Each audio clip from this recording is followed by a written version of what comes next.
BJP ಮಾಜಿ MLA ಅತಿ ದೊಡ್ಡ ಎಡವಟ್ಟು. ಶಾಸಕ ಪ್ಲಸ್ 7 ಮಂದಿ ವಿರುದ್ಧ ಚಾರ್ಜ್ ಶೀಟ್.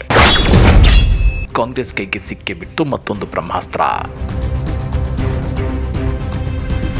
ರಾಜ್ಯ ಬಿಜೆಪಿಯ ಮಾಜಿ ಶಾಸಕರೊಬ್ಬರ ಮೇಲೆ ಗಂಭೀರ ಆರೋಪ ಕೇಳಿಬಂದಿದೆ. ಹೀಗಾಗಿ ಅವರ ಮೇಲೆ ಈಗಾಗಲೇ ಪ್ರಕರಣ ದಾಖಲಾಗಿದ್ದು, ಇದೀಗ ಎಸ್ಐಟಿ ಬರೋಬ್ಬರಿ 22,000 ಪುಟಗಳ ದೋಷಾರೋಪ ಪಟ್ಟಿಯನ್ನು ಸಲ್ಲಿಸಿದೆ. ಇದು ಬಿಜೆಪಿಯನ್ನು ಹಣಿಯಲು ರಾಜ್ಯ ಕಾಂಗ್ರೆಸ್ ಕೈಗೆ ಬ್ರಹ್ಮಾಸ್ತ್ರದಂತೆ ಸಿಕ್ಕಿದೆ. ಹಾಗಾದ್ರೆ ಏನಿದು ಆರೋಪ? ಎಸ್ಐಟಿ ಸಲ್ಲಿಸಿರೋ ಚಾರ್ಜ್ ಶೀಟ್ ಪ್ರಧಾನಿ ಮೋದಿ ಮತ್ತು ಬಿಜೆಪಿಗೆ ಕಂಟಕವಾಗುತ್ತಾ? ಆ ಕುರಿತ ಇನ್ಸೈಡ್ ಮಾಹಿತಿಯನ್ನ ಬಿಚ್ಚಿಡ್ತೇವೆ. ಆದ್ರೆ ಅದಕ್ಕಿಂತ ಮೊದಲು ಹಲೋ ಕನ್ನಡ ಯೂಟ್ಯೂಬ್ ಚಾನಲ್ ಅನ್ನು ಸಬ್ಸ್ಕ್ರೈಬ್ ಮಾಡ್ಕೊಳ್ಳಿ. ಹಾಗೇನೇ ಪಕ್ಕದಲ್ಲಿರೋ ಬೆಲ್ ಬಟನ್ ಅನ್ನು ಪ್ರೆಸ್ ಮಾಡಿ. ದೇಶದಲ್ಲಿ ದಶದಿಕ್ಕುಗಳಲ್ಲೂ ಬಿಜೆಪಿ ಗೆಲುವಿನ ಕೇಕೆ ಹಾಕುತ್ತಿರೋದೇಗೆ?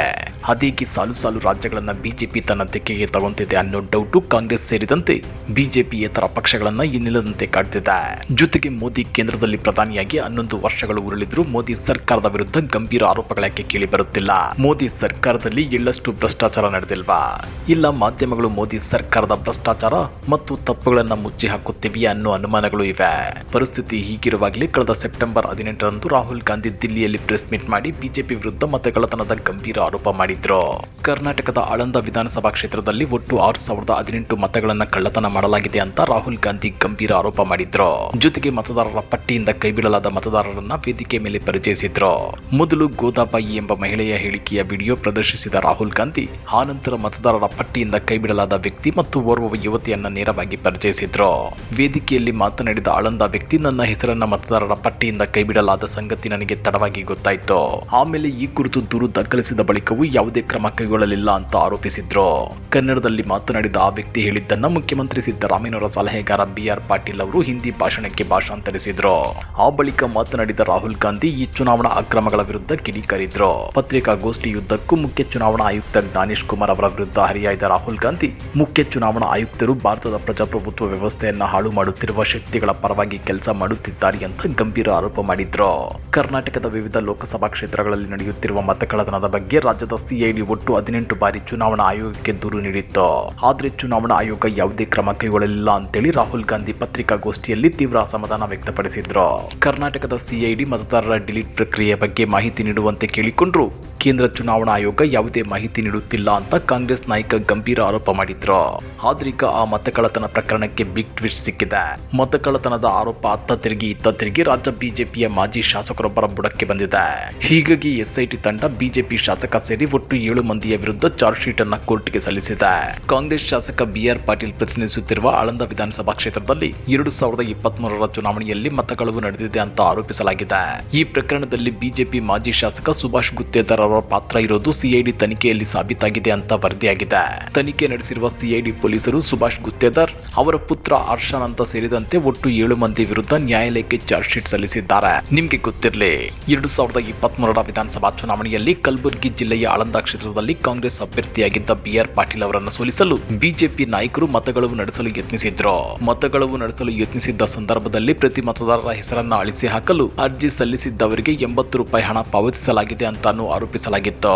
BR ಪಾಟೀಲ್ ಅವರು ನೀಡಿದ ದೂರಿನ ಆಧಾರದ ಮೇಲೆ ಪರಿಶೀಲನೆ ನಡೆಸಿದ್ದ ಚುನಾವಣಾ ಆಯೋಗದ ಅಧಿಕಾರಿಗಳು ಮತಗಳವು ಯತ್ನ ನಡೆದಿದೆ ಅನ್ನೋದನ್ನ ಬಹಿರಂಗಪಡಿಸಿದ್ರು. ಅಲ್ಲದೆ ಮತ ಅಳಿಸುವಿಕೆಗೆ ಯತ್ನಿಸಲಾಗಿದ್ದ 5,994 ಮತಗಳನ್ನು ಮರಳಿ ಮತಪಟ್ಟಿಗೆ ಸೇರಿಸಿದ್ರು. ಚುನಾವಣಾ ಅಧಿಕಾರಿಗಳು ದಾಖಲಿಸಿದ ದೂರಿನ ಆಧಾರದ ಮೇಲೆ ಪೊಲೀಸರು FIR ಅನ್ನು ದಾಖಲಿಸಿದ್ರು. ಆ ಬಳಿಕ ಕಾಂಗ್ರೆಸ್ ಸರ್ಕಾರವು ಪ್ರಕರಣದ ತನಿಖೆಯನ್ನ ಸಿಐಡಿಗೆ ವಹಿಸಿತ್ತು. ಸಿಐಡಿ ತನಿಖೆಗೆ ಚುನಾವಣಾ ಆಯೋಗ ಸರಿಯಾಗಿ ಸಹಕರಿಸದ ಹಿನ್ನೆಲೆಯಲ್ಲಿ ಪ್ರಕರಣವನ್ನ ಇತ್ತೀಚೆಗೆ ಎಸ್ಐಟಿ ತನಿಖೆಗೆ ಹಸ್ತಾಂತರಿಸಲಾಗಿತ್ತು. ಇದೀಗ ಸಿಐಡಿ ಮತ್ತು ಎಸ್ಐಟಿ ತನಿಖೆ ಆಧರಿಸಿ ಎಸ್ಐಟಿ ಸುಮಾರು 22,000 ಪುಟಗಳ ಚಾರ್ಜ್ ಶೀಟ್ ಅನ್ನ ಬೆಂಗಳೂರು ನಗರದ ACMM ನ್ಯಾಯಾಲಯಕ್ಕೆ ಸಲ್ಲಿಸಿದೆ. 5,994 ಮತಗಳನ್ನು ಅಳಿಸಿ ಹಾಕಲು ಕಾಲ್ ಸೆಂಟರ್ ಬಳಕೆ ಮಾಡಲಾಗಿದೆ. ಮತಕಳವಿಗೆ ಮಾಜಿ ಶಾಸಕರು ಹಣ ಕೂಡ ಪಾವತಿ ಮಾಡಿದ್ದಾರೆ. ದಾಳಿ ವೇಳೆ ಸಿಕ್ಕಿದ ಡಿಜಿಟಲ್ ಸಾಕ್ಷ್ಯದಿಂದ ಕೃತ್ಯ ಸಾಬೀತಾಗಿದೆ. ಈ ಕೃತ್ಯದಲ್ಲಿ ತಂದೆ ಮಗ ಪ್ರಮುಖ ಆರೋಪಿಗಳು ಅಂತ ಉಲ್ಲೇಖಿಸಲಾಗಿದೆ. ಶಾಸಕ BR ಪಾಟೀಲ್ ವೋಟ್ ಚೋರಿ ಆರೋಪ ಮಾಡಿದ ಹಿನ್ನೆಲೆಯಲ್ಲಿ ಸರ್ಕಾರ BK ಸಿಂಗ್ ನೇತೃತ್ವದಲ್ಲಿ ಎಸ್ಐಟಿ ರಚನೆ ಮಾಡಿತ್ತು. ಬಂಧನದ ಭೀತಿಯಲ್ಲಿ ಈಗಾಗಲೇ ಸುಭಾಷ್ ಗುತ್ತೇದಾರ್ ಪುತ್ರ ಹರ್ಷಾನಂದ ಜಾಮೀನು ಪಡೆದುಕೊಂಡಿದ್ದಾರೆ. ಇವತ್ತು ದೆಹಲಿಯಲ್ಲಿ ಕಾಂಗ್ರೆಸ್ ವೋಟ್ ಚೋರಿ ಪ್ರತಿಭಟನೆ ಆಯೋಜಿಸಿದೆ. ಈ ಪ್ರತಿಭಟನೆಗೆ ಮುನ್ನ ಎಸ್ಐಟಿ ಚಾರ್ಜ್ ಶೀಟ್ ಸಲ್ಲಿಕೆ ಮಾಡಿದ್ದು ಕಾಂಗ್ರೆಸ್ಗೆ ದೊಡ್ಡ ಅಸ್ತ್ರ ಸಿಕ್ಕಂತಾಗಿದೆ. ಈ ಬಗ್ಗೆ ರಿಯಾಕ್ಟ್ ರಿಯಾಕ್ಟ್ ಮಾಡಿರೋ ಡಿಸಿಎಂ ಡಿಕೆ ಶಿವಕುಮಾರ್ ಆಳಂದ ವಿಧಾನಸಭಾ ಕ್ಷೇತ್ರದ ಬಿಜೆಪಿ ಪರಾಜಿತ ಅಭ್ಯರ್ಥಿ ಸುಭಾಷ್ ಗುತ್ತೇದಾರ್ ಮತ್ತು ತಂಡ ಅಕ್ರಮ ನಡೆಸಿರೋದು ಸತ್ಯ. ಈ ಕುರಿತು ಕಾಂಗ್ರೆಸ್ ಶಾಸಕರು ಬೆಳಗಾವಿ ಅಧಿವೇಶನದಲ್ಲೂ ಧ್ವನಿ ಎತ್ತಲಿದ್ದಾರೆ. ಇದು ಕೇವಲ ಕರ್ನಾಟಕದ ಧ್ವನಿಯಲ್ಲ, ಇಡೀ ಭಾರತದ ಧ್ವನಿ. ಕರ್ನಾಟಕದಲ್ಲೂ ಚಿಲುಮೆ ಸಂಸ್ಥೆ ಮೂಲಕ ಸಾವಿರಾರು ಮತಗಟ್ಟೆ ಅಧಿಕಾರಿಗಳನ್ನ ನೇಮಕ ಮಾಡಿ ಅಕ್ರಮ ಎಸಗಲಾಗಿತ್ತು. ಬಿಜೆಪಿ ಸಂಚಿನ ನಡುವೆಯೂ ಜನರ ಕೃಪೆಯಿಂದ ಕರ್ನಾಟಕದಲ್ಲಿ ಕಾಂಗ್ರೆಸ್ ಅಧಿಕಾರಕ್ಕೆ ಬಂದಿದೆ ಅಂತೇಳಿ ಬಿಜೆಪಿ ವಿರುದ್ಧ ಡಿಸಿಎಂ ಡಿಕೆ ಶಿವಕುಮಾರ್ ಕಿಡಿಕಾರಿದ್ದಾರೆ. ಲೋಕಸಭಾ ವಿರೋಧ ಪಕ್ಷದ ನಾಯಕ ರಾಹುಲ್ ಗಾಂಧಿ ಅವರ ಸಲಹೆಯಂತೆ ಪ್ರತಿ ಕ್ಷೇತ್ರದಲ್ಲೂ ಕಾನೂನು ಬ್ಯಾಂಕ್ ಪ್ರಾರಂಭ ಮಾಡಬೇಕು. ದೆಹಲಿಯಲ್ಲಿ ಡಿಸೆಂಬರ್ 14ರಂದು ಮತಕಳವು ಪ್ರಕರಣಗಳ ವಿರುದ್ಧ ಹೋರಾಟ ನಡೆಯಲಿದೆ.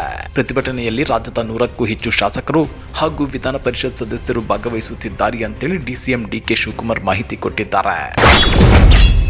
ಬಿಜೆಪಿ ಮತಕಳವಿನ ಕಾರ್ಖಾನೆ, ಸಚಿವ ಪ್ರಿಯಾಂಕ್ ಖರ್ಗೆ ಕೆಂಡ. ಇನ್ನ ಮತಕಳ್ಳತನದ ಬಗ್ಗೆ ರಿಯಾಕ್ಟ್ ಮಾಡಿರೋ ಸಚಿವ ಪ್ರಿಯಾಂಕ್ ಖರ್ಗೆ, ಬಿಜೆಪಿಯು ವ್ಯವಸ್ಥಿತ ಮತಕಳವಿನ ಕಾರ್ಖಾನೆ ಅನ್ನೋದು ಈಗ ಸಾಕ್ಷಿ ಸಮೇತ ರುಜುವಾತಾಗಿದೆ. ಆಳಂದ ಕ್ಷೇತ್ರದ ಮತದಾರರ ಹೆಸರುಗಳನ್ನು ತೆಗೆದುಹಾಕಲು ನಡೆಸಲಾಗಿದ್ದ ವ್ಯವಸ್ಥಿತ ಸಂಚು ಬಯಲಾಗಿದೆ ಅಂತೇಳಿ ಬಿಜೆಪಿ ವಿರುದ್ಧ ಆಕ್ರೋಶ ಹೊರಹಾಕಿದ್ದಾರೆ. ಈ ಕುರಿತು ಟ್ವೀಟ್ ಮಾಡಿರೋ ಪ್ರಿಯಾಂಕ್ ಖರ್ಗೆ, ಆಳಂದ ಮತಕಳವು ಪ್ರಕರಣದ ತನಿಖೆಗೆ ರಾಜ್ಯ ಸರ್ಕಾರ ನೇಮಿಸಿದ್ದ ಎಸ್ಐಟಿ ವಿಸ್ತೃತ ತನಿಖೆ ವೇಳೆ ಬಿಜೆಪಿಯ ಮಹಾ ಮತದ್ರೋಹದ ಮಾಹಿತಿ ಲಭ್ಯವಾಗಿದೆ ಎಂದಿದ್ದಾರೆ. ಲೋಕಸಭೆಯಲ್ಲೂ ಮತಕಳ್ಳತನದ ಚರ್ಚೆ. ರಾಗ ಅಮಿತ್ ಶಾ ಮಧ್ಯೆ ವಾಗ್ಯುತ. ಕಳೆದ ಡಿಸೆಂಬರ್ 10ರಂದು ಮತಕಳ್ಳತನದ ಬಗ್ಗೆ ರಾಹುಲ್ ಗಾಂಧಿ ಲೋಕಸಭೆಯಲ್ಲೂ ಗುಡುಗಿದ್ರು. ಈ ಕುರಿತು ಚರ್ಚೆಗೆ ಅವಕಾಶ ಕೋರಿ ಕೇಂದ್ರ ಗೃಹ ಸಚಿವ ಅಮಿತ್ ಶಾ ಅವರ ಭಾಷಣಕ್ಕೆ ಅಡ್ಡಿಪಡಿಸಿದ್ರು. ಇದಾದ ನಂತರ ಅಮಿತ್ ಶಾ ಮತ್ತು ವಿರೋಧ ಪಕ್ಷದ ನಾಯಕ ರಾಹುಲ್ ಗಾಂಧಿ ನಡುವೆ ತೀವ್ರ ವಾಕ್ಸಮರ ಏರ್ಪಟ್ಟಿತ್ತು. ಲೋಕಸಭೆಯಲ್ಲಿ ಮಾತನಾಡಿರುವ ಅಮಿತ್ ಶಾ, ವಿಶೇಷ ತೀವ್ರ ಪರಿಷ್ಕರಣೆ ಬಗ್ಗೆ ವಿರೋಧ ಪಕ್ಷಗಳು ಚಿಂತಿತವಾಗಿವೆ. ಯಾಕಂದ್ರೆ ಅದರಿಂದ ಅವರಿಗೆ ಮತ ಹಾಕುವ ಅಕ್ರಮ ವಲಸಿಗರ ಹೆಸರುಗಳು ಡಿಲೀಟ್ ಆಗ್ತವೆ ಅನ್ನೋ ಆತಂಕ ಅವರನ್ನ ಕಾಡುತ್ತಿದೆ ಅಂತ ಹೇಳಿದ್ರು. ಆಗ ಅವರ ಭಾಷಣಕ್ಕೆ ಅಡ್ಡಿಪಡಿಸಿದ ರಾಹುಲ್ ಗಾಂಧಿ ಮತಚೋರಿ ಕುರಿತು ಚರ್ಚೆಗೆ ಬರುವಂತೆ ಸವಾಲ್ ಹಾಕಿದ್ರು. ಇದರಿಂದ ಲೋಕಸಭಾ ಕಲಾಪದಲ್ಲಿ ಹೈಡ್ರಾಮಾವೇ ನಡೆದು ಹೋಗಿತ್ತು. ಇನ್ನ ಮತಕಳ್ಳತನದ ಬಗ್ಗೆ ನನ್ನ ಪತ್ರಿಕಾಗೋಷ್ಠಿಗೆ ಸೂಕ್ತ ಸ್ಪಷ್ಟನೆ ನೀಡಬೇಕು, ಈ ಬಗ್ಗೆ ಚರ್ಚೆ ನಡೆಸಬೇಕು ಅಂತೇಳಿ ರಾಹುಲ್ ಗಾಂಧಿ ಅಮಿತ್ ಶಾ ಅವರಿಗೆ ಸವಾಲ್ ಹಾಕಿದ್ರು. ಇದರಿಂದ ಕೋಪಗೊಂಡ ಅಮಿತ್ ಶಾ, ನಾನು ಯಾವ ವಿಷಯ ಮಾತನಾಡಬೇಕೆಂಬುದನ್ನು ನಾನೇ ನಿರ್ಧಾರ ಮಾಡ್ತೇನೆ, ಯಾರು ನನಗೆ ನಿರ್ದೇಶನ ನೀಡುವ ಅಗತ್ಯವಿಲ್ಲ ಅಂತ ಹೇಳಿದ್ರು. ಇದಾದ ಬಳಿಕ ತಮ್ಮ ಭಾಷಣದ ಸಮಯದಲ್ಲಿ ವಿರೋಧ ಪಕ್ಷದ ಮೇಲೆ ವಾಗ್ದಾಳಿ ನಡೆಸಿದ್ದ ಅಮಿತ್ ಶಾ, ನೀವು ಗೆದ್ದಾಗ ಮತದಾರರ ಪಟ್ಟಿಗಳು ಸಂಪೂರ್ಣವಾಗಿ ಚೆನ್ನಾಗಿರ್ತವೆ, ಆಗ ನೀವು ಹೊಸ ಬಟ್ಟೆಗಳನ್ನು ಧರಿಸಿ ಪ್ರಮಾಣ ವಚನ ಸ್ವೀಕರಿಸುತ್ತೀರಿ. ಆದ್ರೆ ಬಿಹಾರದಲ್ಲಾದಂತೆ ನೀವು ಚುನಾವಣೆಯಲ್ಲಿ ಸೋತಾಗ ಮತದಾರರ ಪಟ್ಟಿಯಲ್ಲಿ ಸಮಸ್ಯೆ ಇದೆ ಎಂದು ನೀವು ಹೇಳುತ್ತೀರಿ. ಈ ಇಬ್ಬಂದಿತನದ ಮಾನದಂಡಗಳು ಎಷ್ಟರ ಮಟ್ಟಿಗೆ ಸರಿ ಅಂತೇಳಿ ಅಮಿತ್ ಶಾ ರಾಹುಲ್ ಗಾಂಧಿ ಅವರನ್ನ ಲೇವಡಿ ಮಾಡಿದ್ರು. ಹೈಡ್ರೋಜನ್ ಬಾಂಬ್ ಎಂದು ಹೇಳಿಕೊಂಡು ಮಾಡಿದ ಮತದಾರರ ಪಟ್ಟಿಗಳ ಕುರಿತ ರಾಹುಲ್ ಗಾಂಧಿ ಅವರ ಪತ್ರಿಕಾಗೋಷ್ಠಿಗಳನ್ನು ಟೀಕಿಸಿರುವ ಅಮಿತ್ ಶಾ, ವಿರೋಧ ಪಕ್ಷದ ನಾಯಕ ಮತಚೋರಿ ಬಗ್ಗೆ ಮಾತನಾಡಿದ್ದಾರೆ. ಆದ್ರೆ ಬಹಳ ಹಿಂದಿನ ತಲೆಮಾರುಗಳಿಂದಲೂ ನೆಹರು, ಇಂದಿರಾ ಗಾಂಧಿ, ಸೋನಿಯಾ ಗಾಂಧಿ ಮತಗಳನ್ನು ದೋಚುತ್ತಲೇ ಬಂದಿದ್ದಾರೆ ಅಂತೇಳಿ ಗಂಭೀರ ಆರೋಪ ಮಾಡಿದ್ರು. ಸ್ವತಂತ್ರ ಭಾರತದ ಮೊದಲ ಪ್ರಧಾನಿಯಾದ ನೆಹರು ಅವರನ್ನ ಆಯ್ಕೆ ಮಾಡಿದಾಗಲೇ ವೋಟ್ ಚೋರಿ ಮೊದಲ ಬಾರಿಗೆ ಆರಂಭವಾಯಿತು. ಆ ಸಮಯದಲ್ಲಿ ಪ್ರಾಂತ್ಯಗಳ ಕಾಂಗ್ರೆಸ್ ಘಟಕಗಳ ಮುಖ್ಯಸ್ಥರು ತಲಾ ಒಂದು ಮತವನ್ನ ಪಡೆಯಬೇಕಿತ್ತು. ಅದು ಅವರಿಗೆ ಇದ್ದ ಟಾರ್ಗೆಟ್ ಆಗಿತ್ತು. ಆದ್ದರಿಂದಲೇ 28 ಮತಗಳು ಸರ್ದಾರ್ ವಲ್ಲಭಾಯ್ ಪಟೇಲ್ ಅವರಿಗೆ ಹೋಯಿತು ಮತ್ತು 2 ಮತಗಳು ಜವಾಹರ್ಲಾಲ್ ನೆಹರು ಪರವಾಗಿ ಚಲಾವಣೆಯಾದವು. ಆದ್ರೂ ನೆಹರು ಅವರೇ ಪ್ರಧಾನಿಯಾದ್ರು ಅಂತೇಳಿ ಅಮಿತ್ ಶಾ ಆರೋಪಿಸಿದ್ರು.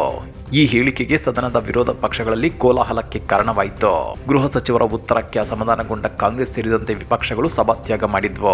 ಸದನದಿಂದ ಹೊರಬಂದು ಮಾಧ್ಯಮಗಳೊಂದಿಗೆ ಮಾತನಾಡಿರುವ ರಾಹುಲ್ ಗಾಂಧಿ, ಮತಕಳ್ಳತನದ ಬಗ್ಗೆ ಕೇಂದ್ರ ಸಚಿವರು ನೀಡಿದ ಉತ್ತರ ಸಮರ್ಪಕವಾಗಿರಲಿಲ್ಲ. ನನ್ನ ಯಾವುದೇ ಪ್ರಶ್ನೆಗಳಿಗೆ ಅವರಲ್ಲಿ ಉತ್ತರವಿರಲಿಲ್ಲ. ಅವರು ನಿಜಕ್ಕೂ ಒತ್ತಡದಲ್ಲಿದ್ರು ಅಂತ ಹೇಳಿದ್ದಾರೆ. ನಾನು ಈ ಹಿಂದೆ ಮತಕಳ್ಳತನದ ಬಗ್ಗೆ ನಡೆಸಿದ 3 ಮಾಧ್ಯಮ ಗೋಷ್ಠಿಗಳ ಮೇಲೆ ಚರ್ಚೆಗೆ ನೇರ ಸವಾಲು ಹಾಕಿದ್ದೆ. ಅದಕ್ಕೂ ಗೃಹ ಸಚಿವರು ಉತ್ತರ ನೀಡಲಿಲ್ಲ. ಅಮಿತ್ ಶಾ ಅವರು ತಪ್ಪಾದ ಹೇಳಿಕೆಗಳನ್ನು ನೀಡಿದ್ರು. ಅವರ ಕೈಗಳು ನಡುಗುತ್ತಿದ್ವು. ಅವರು ಮಾನಸಿಕವಾಗಿ ಒತ್ತಡದಲ್ಲಿದ್ರು. ಇಡೀ ದೇಶ ಅದನ್ನ ನೋಡಿದೆ ಅಂತೇಳಿ ರಾಹುಲ್ ಗಾಂಧಿ ಹೇಳಿದ್ರು. ಅಷ್ಟೇ ಅಲ್ಲ, ನಾನು ಎತ್ತಿರುವ ವಿಷಯಗಳೇ ಬೇರೆ, ಅವರು ನೀಡುತ್ತಿರುವ ಉತ್ತರಗಳೇ ಬೇರೆ. ಮತಕಳವು ನಡೆದಿಲ್ಲ ಎಂಬ ಬಗ್ಗೆ ಯಾವುದೇ ಪುರಾವೆಗಳನ್ನ ನೀಡಿಲ್ಲ. ನಾನು ಈ ಕುರಿತು 3 ಬಾರಿ ಸಾರ್ವಜನಿಕವಾಗಿ ಮಾಧ್ಯಮಗೋಷ್ಠಿ ನಡೆಸಿ ಪುರಾವೆ ಸಮೇತ ಪ್ರಸ್ತುತಪಡಿಸಿದ್ದೇನೆ. ಬೇಕಾದ್ರೆ ಈ ಬಗ್ಗೆ ಸಂಸತ್ನಲ್ಲಿ ಚರ್ಚೆ ನಡೆಸಲು ಸವಾಲು ಹಾಕಿದ್ದೇನೆ ಅಂತೇಳಿ ರಾಹುಲ್ ಗಾಂಧಿ ಹೇಳಿದ್ದಾರೆ. ಆದ್ರೀಗ ಆಳಂದ ಮತಕ್ಷೇತ್ರದಲ್ಲಿ ಬಿಜೆಪಿ ಮಾಜಿ ಶಾಸಕರ ವಿರುದ್ಧವೇ ಮತಕಳ್ಳತನದ ಆರೋಪ ಕೇಳಿ ಬಂದಿದ್ದು, ಎಸ್ಐಟಿ ಚಾರ್ಜ್ ಶೀಟ್ ಕೂಡ ಸಲ್ಲಿಸಿದೆ. ಇವತ್ತು ದಿಲ್ಲಿಯಲ್ಲಿ ನಡೆಯುವ ಬಿಜೆಪಿ ವಿರುದ್ಧದ ಕಾಂಗ್ರೆಸ್ ಪ್ರತಿಭಟನೆಗೆ ಇದು ನಿಜಕ್ಕೂ ಬ್ರಹ್ಮಾಸ್ತ್ರವಾಗಿದೆ. ಈ ಬಗ್ಗೆ ನೀವೇನಂತೀರಾ? ಕಮೆಂಟ್ ಮಾಡಿ, ವಿಡಿಯೋ ಲೈಕ್ ಮಾಡಿ, ಶೇರ್ ಮಾಡಿ. ಇಂಥ ಮತ್ತಷ್ಟು ರೋಚಕ ರಾಜಕೀಯ ಸುದ್ದಿಗಳನ್ನ ಮಿಸ್ ಮಾಡದೆ ನೋಡಬೇಕು ಅಂದ್ರೆ ಹಲೋ ಕನ್ನಡ ಯೂಟ್ಯೂಬ್ ಚಾನೆಲ್ ನ ಸಬ್ಸ್ಕ್ರೈಬ್ ಮಾಡ್ಕೊಳ್ಳಿ.